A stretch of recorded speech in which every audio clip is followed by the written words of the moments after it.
Every time I think I see some clarity out there in the world, something just seems to come along and sweep that all away.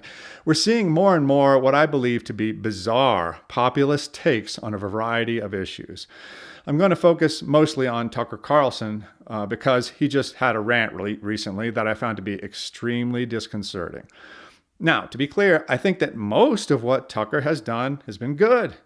He shined a spotlight on the migrant invasion, attacked the hypocritical elites that are posing a very definite danger to society. He's definitely right about that. I'm not sure that history is going to look kindly on his recent trip to Russia.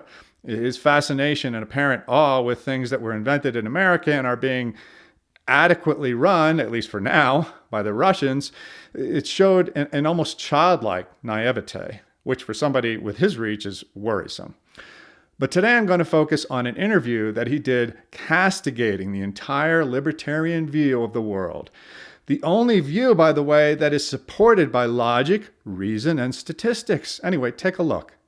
I think a lot of people have awakened to the now demonstrable fact that libertarian economics was a scam perpetrated by the beneficiaries of the economic system that they were defending. Libertarian economics was a scam? Well, if it was a pretty darn good one for everyone. And it's supported by reason, as I said before, logic, as I said before, and it is statistically proven to be the most beneficial system ever conceived for the very people that Tucker seems to be concerned about. People that I guess Tucker would describe as ordinary, non-elite Americans. Tucker apparently looks out into American life and sees problems. And he's certainly not wrong about that.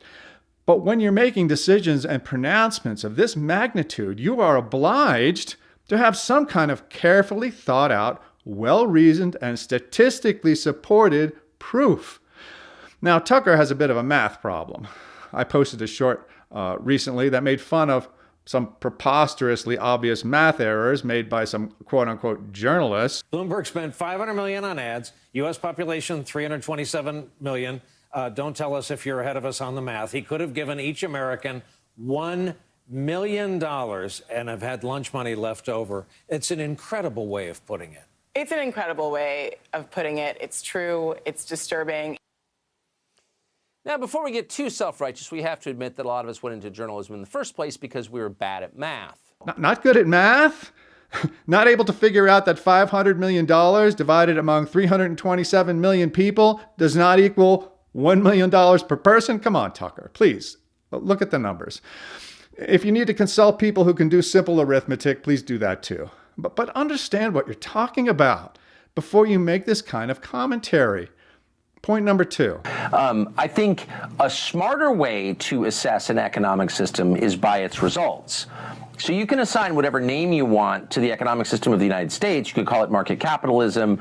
You could call it a whole host of different things.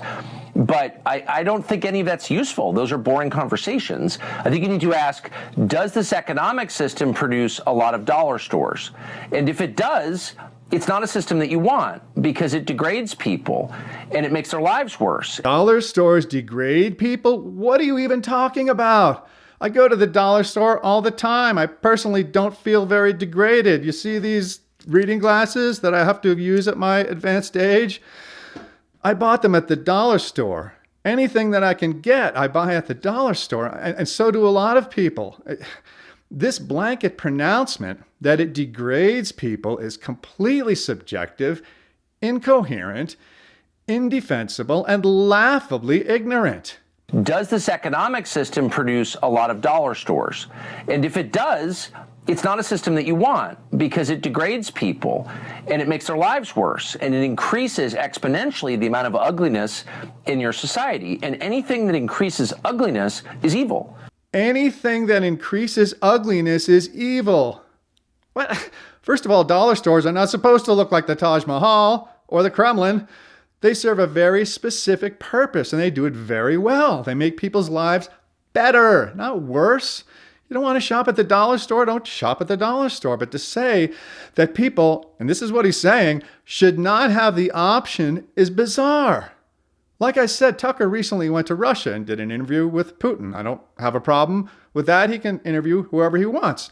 But the very obvious implication that the United States is doing something wrong because it has dollar stores, which are, in his words, evil, and Russia is doing something right because it has a pretty subway station, I don't even know what to say. It's insane. Like I said, he's not wrong about many of the things he says about what's happened here in the United States. But the question is, what to do about it? What are you going to do, Tucker, about somebody who wants to build a dollar store or somebody who wants to shop there? It always comes down to the same thing. Oh, well, this and that, and we'll do this and what that. No, Tucker, here's what you're saying. Put them in jail. Put them in jail if they want to build a dollar store. That's what it always comes down to. Tucker doesn't like to say it that way, and neither does the left. But that's what they're talking about. Many things are bad, and you should oppose them. Sure, I get it. I also oppose bad things that are happening in the United States. The question is, what do you do about it? There are no solutions, Tucker. There are only trade-offs. And if your solution is to move toward a more Russia-like society, then I have another quote for you that maybe you'll recognize and maybe you'll be able to identify with a little bit better.